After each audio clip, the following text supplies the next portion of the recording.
যখনই বিপদে পড়ে যাবেন আপনি আল্লাহ তাআলার খাস একটি নাম ধরে সাহায্য চাইবেন, বিদ্যুতের গতিতে আপনি সাহায্য পেয়ে যাবেন, আপনার বিপদ মুহূর্তের মাঝে দূর হয়ে যাবে। ব্যবসা বাণিজ্য লস, সার কাছে শুধুমাত্র শত্রু আর শত্রু বিপদে আপনাকে গ্রাস করে রেখেছে, কোনো কাজেই যেন সফলতা নাই, যেটাতে হাত দেন সেটাতেই লস, কোনো কিছুতে আপনার সাফল্য নাই, সন্তান কথা শোনে না, স্ত্রী কথা শোনে না, পরিবার পরিজন নষ্ট হয়ে গিয়েছে, কিভাবে আপনি বাঁচবেন? প্রবাসে আটকা পড়ে গেছেন, আসতেও পারেন না, কোনো কাজও পাচ্ছেন না, আপনি আমলটা করেন।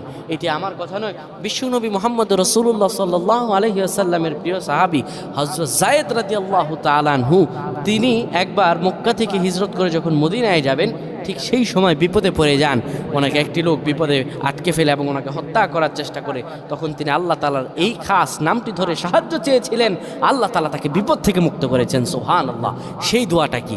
তিনি যখন বিপদে পড়ে যান তিনি বলেন, আগিসনি ইয়া রহমান।